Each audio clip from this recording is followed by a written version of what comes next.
Yo, what's up everyone? I'm Liam and welcome to Daily Chaos.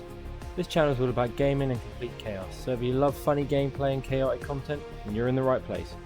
Make sure you hit subscribe, turn notifications on, and join the chaos. So let's get straight into today's video. So we're going to be playing Global Rescue. Seen it about quite a lot on Steam. It's come out of alpha. It had its beta gameplay demo which I played and I really enjoyed. So I decided we'd give it a crack. So we'll jump into a new game. So see, this game basically allows you to set up your kind of base, your dispatch, your emergency response centers wherever you want. So you can do it in your own hometown if you want to. So I'm going to look at London. Obviously they have a search bar there, so you can just search for whatever you want. I'm going to keep it default difficulty and I'll go up to kind of Covent area in London to start. I think they wanted me to start down in Waterloo, but obviously most of the map is river, so it gives me a lot less kind of real estate to work with, less area to respond to. So I think we'll go in Covent to begin with, and then we might expand down once we get some research done to unlock Waterloo.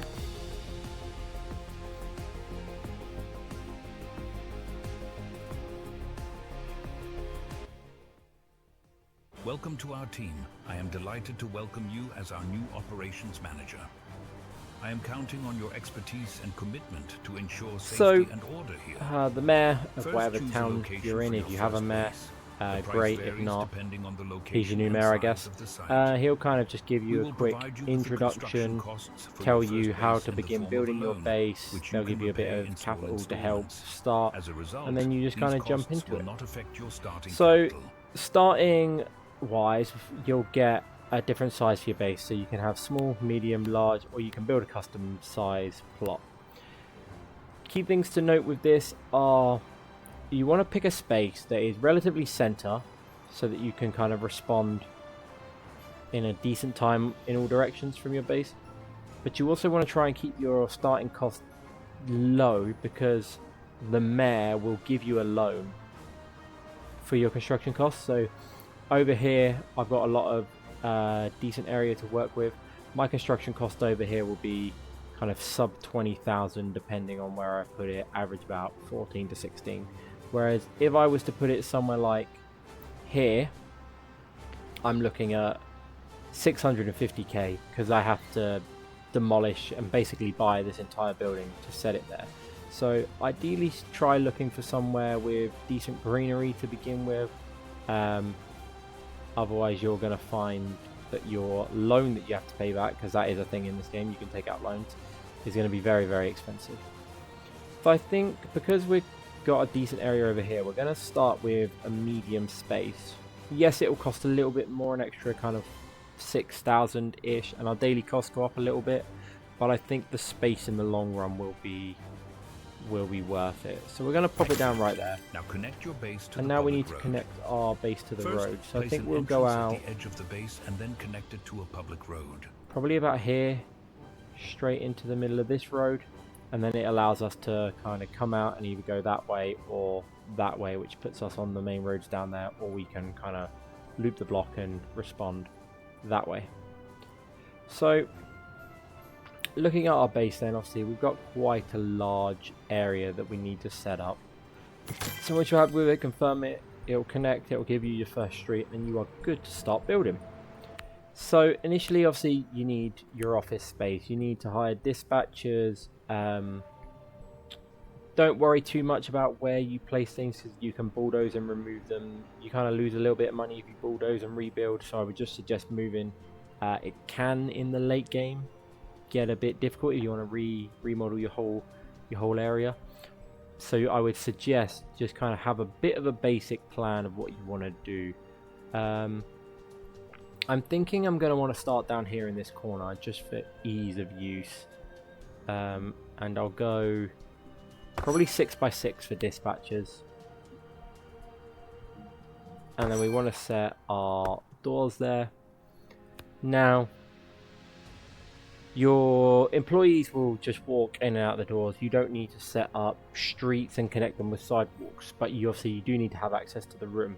So I would suggest putting corridors in everywhere you kind of want to build or join. I think I'll bring my corridor out to about there for the time being, just so I have room to work with. I need to put some desks in here, so I'll put one there and one there to begin with, just so then they're close to the door.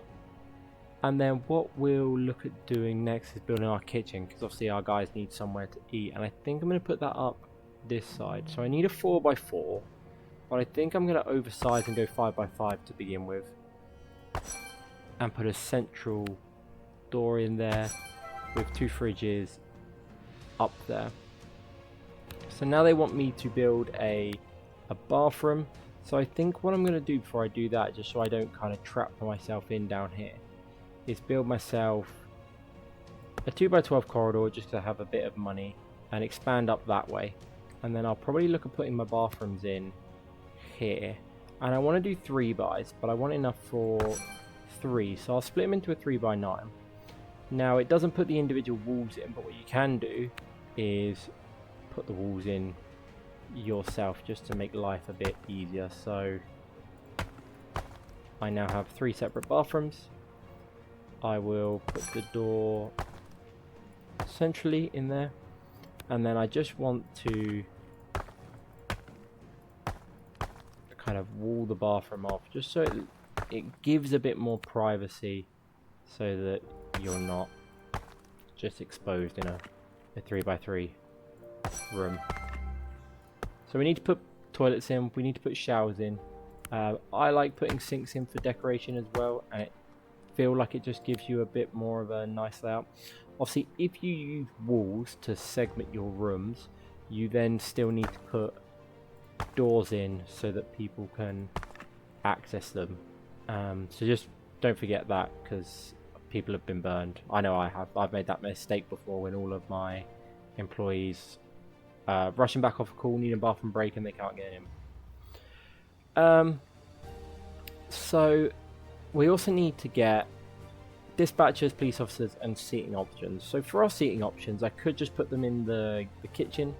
So if I come into the kitchen, I can do kitchen counters, and these do count as our seating options, but they are quite expensive. So what I do usually to begin with is build a break room, and I usually do this on the back of some of the bathrooms, just because then it puts people away from the dispatch center, and it just gives your employees that kind of little bit of a break. And then we'll just extend our corridor out there so that that matches, and we will look to put our doors in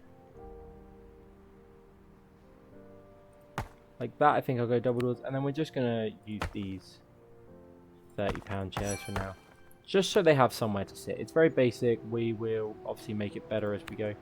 We now need to start looking at our employees. So we need 4 police officers and 2 dispatchers. So skill wise and hourly wage wise, obviously hourly wage is going to cost you, so if you're not making the money up on tasks, you will eventually go into a deficit. But ideally early game, you're less worried about the money, you more want the skill to be able to complete tasks quicker. So I think I'm just going to get the best ones I can for now. So them 4. And the same for your dispatchers. So we'll get Heidi and we'll get Finley for now. We can look at hiring extras as we go through. And now what we need, so like this, I've forgotten to put a door in and they've got stuck, so I need to rectify that very quickly, and we'll just put our doors in. We'll put our doors in there, so now our guys can get in. We also now need to start looking at space to put our vehicles. So I'll probably go like that for now. I actually think I'm going to move. Okay, you can't move it, so I have to demolish it. I think I'm going to do this, and then I think what I'm going to do initially is I'm going to put the cars, the 2 of them,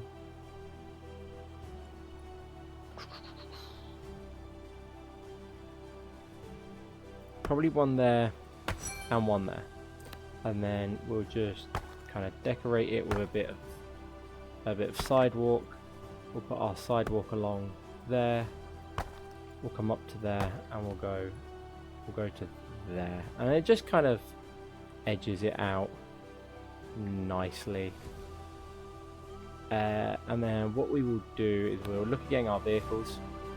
So, like I've shown you, we've got some decent decals for our units.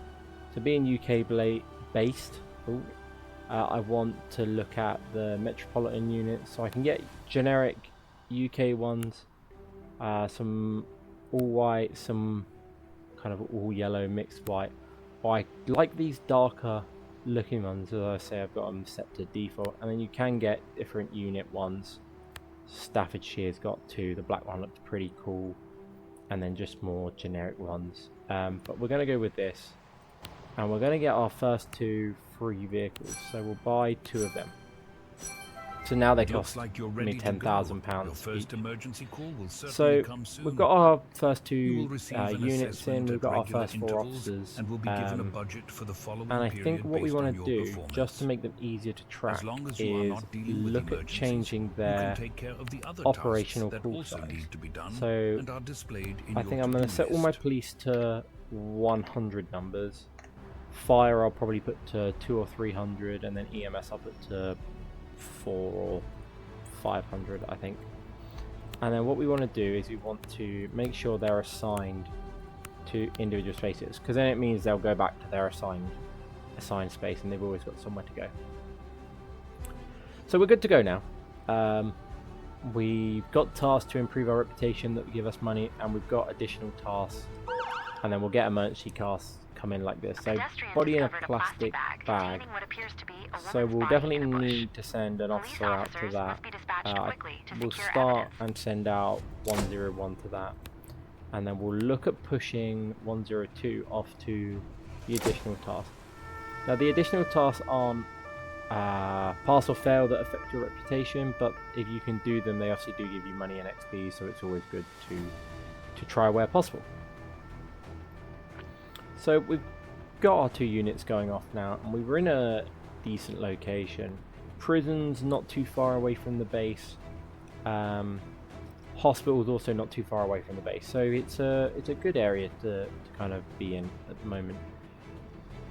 Both of them are going up there, so actually what I'm going to do is I'm going to have 102 respond to the Cat 1 call as well, because he'll then run emergency lights and sirens. He can get up there a bit quicker, and then when he's close I can just send him off to the assignment. Just save a bit of extra time. So they'll work their way up there, and now we have a second emergency situation coming in, so we'll just have 102 reroute to the drone. 101's at the body now, so we'll want to make sure we assign them the task, so possible body sighting, and 102 is going to kind of work their way over to the drone. And this is kind of what you do. You improve your base location, you buy more units, you buy more officers, and the tasks will start to get harder as you kind of level up and the days go on, to the point where you'll get calls that are multi-agencies, so needing police, fire and ambulance. Eventually you can unlock SWAT as well, or kind of your tactical response units for anything super dangerous, so we'll eventually get them as well. Point to note is on your tasks, depending on how many units you have there, will depend on kind of how quickly this goes. So ideally the body in the plastic bag needs 4 units, whether that be 4 units in one vehicle in the later game, or 2 vehicles with 2-man crews. You ideally need 4 there, so just pay attention to kind of your percentage increase as they go on. It will get a lot more difficult with not sending enough fire crews to somewhere and then failing the mission because of it, so just keep an eye on your percentages. You can obviously increase through research as you go along, so specifically for police you can get more vehicles, you can upgrade to the squad cars, which allow you to hold more officers. I think it's 5 instead of 2. I could be wrong, but we'll find that out a bit later. And then obviously same for SWAT, fire, and then you have your general, so we can expand our area of operations, we can get more money if we get good successes, and yeah, so we obviously want to make sure we're getting as many research points as we can, and we usually get them through like leveling up and doing our evaluations well.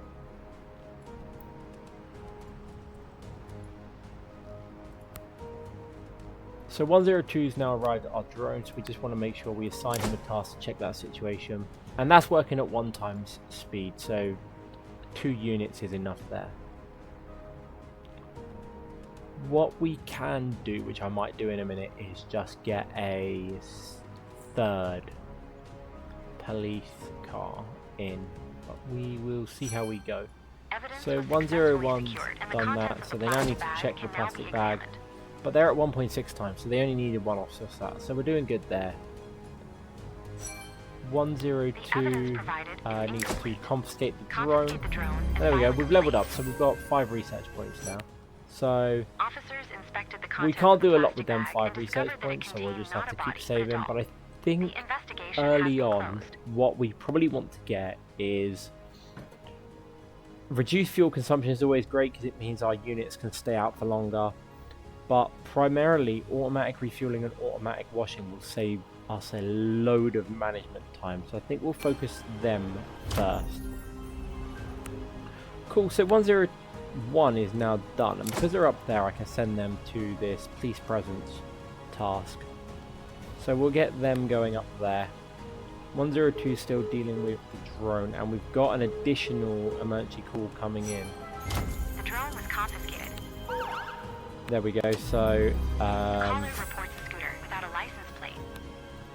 We'll get them to respond to the scooter with no license plate, and we'll get them to demonstrate their police presence up there. So yeah, even that's fairly close. So we're doing pretty good so far. Obviously, we've got a lot of real estate to cover, so we need to make sure we have enough units to deal with that. 102's there, so let's check that situation. Attention, New Year's Eve.